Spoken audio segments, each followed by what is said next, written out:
Hey everyone's Phil, Sean back in another video, and I wanted to showcase the new stages for No Man's Land here. You can see here I ran a 10 run here for the water dungeon, and it was not super fast. I mean, it is a minute 10, but compared to what we were running before, it is a little slower. But I wanted to show you the power of farming stage 11 here, because I got 11 legendary crystals from a 10 run, and this is very consistent. Every single 10 run I've done has found 9 to 13 legendary crystals, which is absolutely insane. It'll drastically save you a ton of energy as well as speed up. Even though the runs are slower, it'll speed up the whole process entirely. They are quite difficult though, so I'm going to go ahead and showcase my comp for each one as well as the stats. Let's jump into it.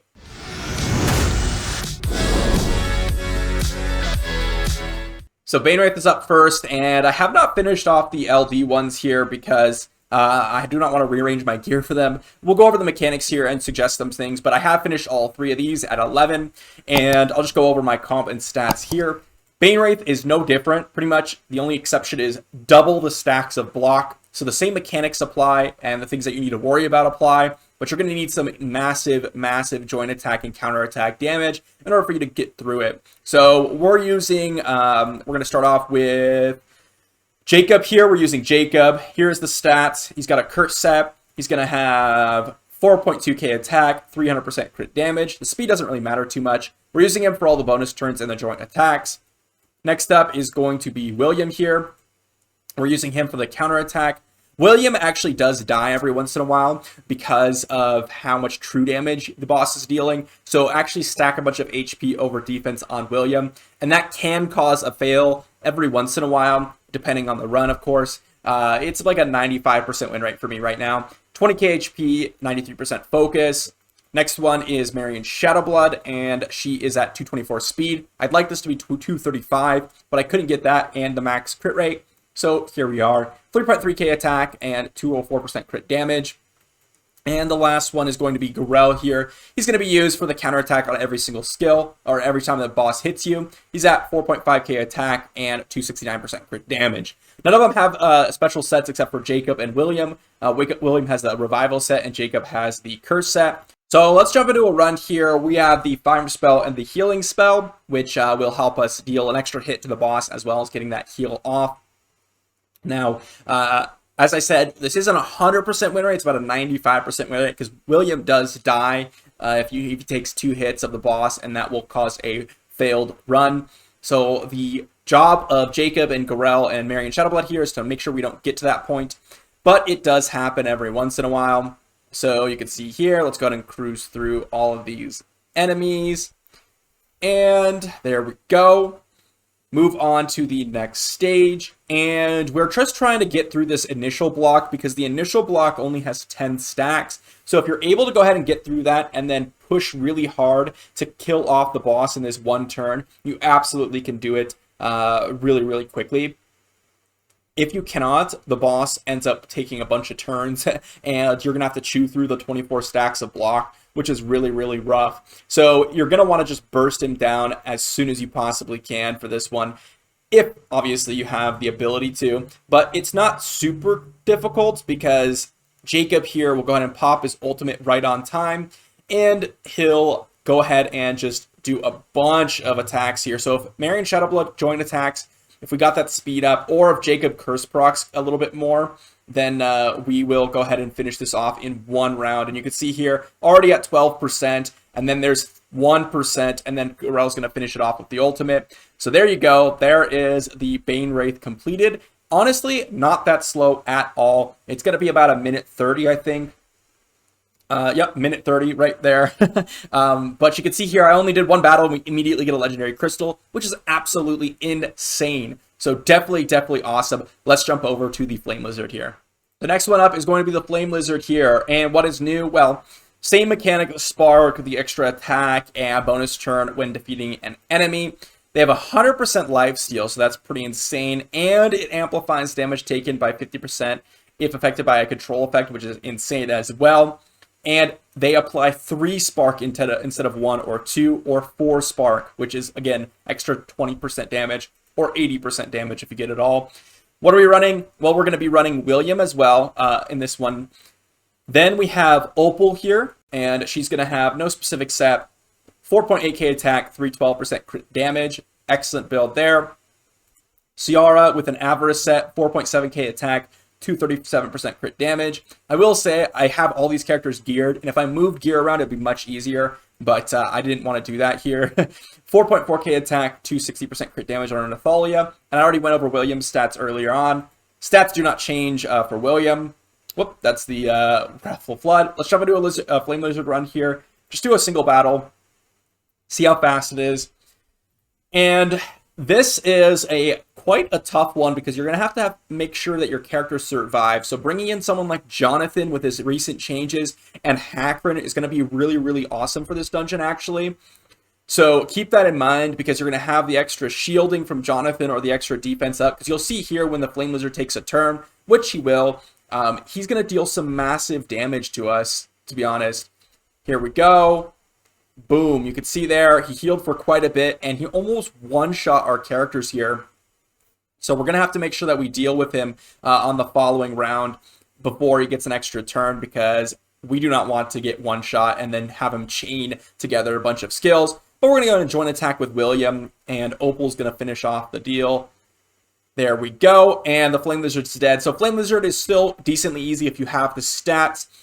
For my team, if I had properly tuned it or get my better gear on them, they would have been completely fine. 50-second run right there, you can see, not slow at all. Let's jump into the Wrathful Flood. So the Wrathful Flood is pretty similar as well. The only difference is, well, main difference rather, is they're going to restore 100% of their max health to this character at the end of the turn. So you have two ways to handle with this. You could go with Unhealable, or you could just straight up burst it. I did not want to reformat all my gear to make sure all my best gear is on the specific Wrathful Flood team, so I do not have the damage to burst it. But we have another scenario, and this will be much more achievable for a lot of you.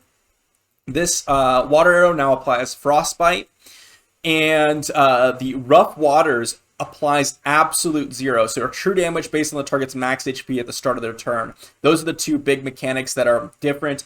Again, the attack scales with the amount of health lost of the target, so all of the damaging abilities will deal more, the less health you have, so keep that in mind as we're going through it. We have a singular battle here. We're going to go ahead and run it after I go ahead and showcase the stats. The only people that are different are Jonathan and Zatlux, so we're going to go ahead and just check out their stats real quick. First off is Zatlux, and again, I have kind of some leftover gear for him, so 4.9k attack, 274% crit damage. Again, this is not leftover gear for a lot of you, but it is for me because I did not want to reformat all my gear. So you might have to run some more tankier characters if you cannot go ahead and just burst it. Then Jonathan here, all of his abilities scale off of HP, so 22k HP, and 80% focus here because we're going to want to land those debuffs. He has the Unhealable on basic, which is massive. Because we're running William here, I can go ahead and run Jonathan on ultimate so that he applies the basic with the counterattack, which is really, really useful here. CR is going to go, and we're just going to go ahead and knock them out with the AoE. And then we go ahead and go to the boss, and we're going to go ahead and put up the counterattack from William. CR is going to basic, and then Jonathan's going to go in with the attack down and defense down, which is massive. Alex is going to go and just smack. Boss is going to go ahead and AoE us, which is going to proc Jonathan's passive and give us a massive shield. Check out that huge shield. We're going to go ahead and apply the Unhealable now. So you can see how many debuffs that Jonathan's just smacking on the boss. It is huge. And then you'll see a little bit of a green tint here. There is where the heal would have gone off if we did not have the Unhealable. So the Unhealable is super important. And this dungeon also is pretty quick here. We're going to go ahead and have to take another turn. But overall, it's not that bad at all. Jonathan might be able to finish it off. Not quite. We're going to have to wait for Zatlux to go in basic again. But you can see the Frostbite or the absolute 0 on our characters that are dealing damage to us every turn. That does deal a lot of damage if you do not have the shield from Jonathan. And yet again, a 1-minute battle here, which is not too slow at all. And we're getting another legendary crystal with 5 epic crystals as well.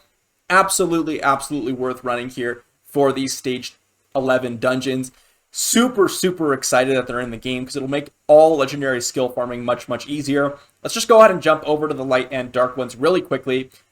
Light one, it's pretty simplistic. You're going to have that defense. It's very similar to the guild boss or the world boss that we had recently. They're going to grant themselves random stats up for 3 turns at the start of each round. And if they have more than 4, you're going to get 1 shot. So you need to come in and either kill them on that first turn or remove some of the positive status effects and then just grind them down.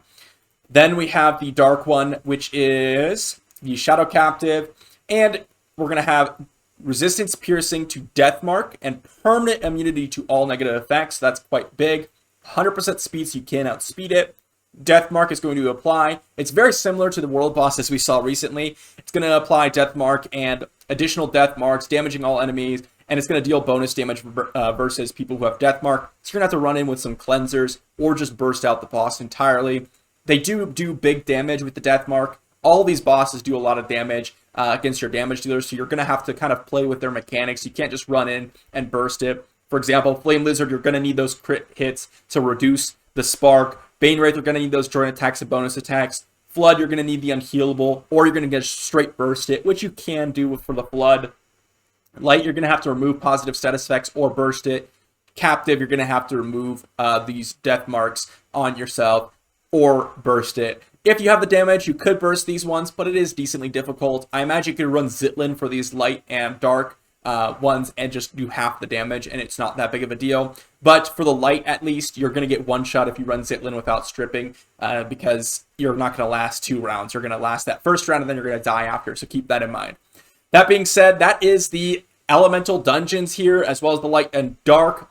Go ahead and farm out your 10 and 11. You're also going to get a bonus of crystals once you first complete it.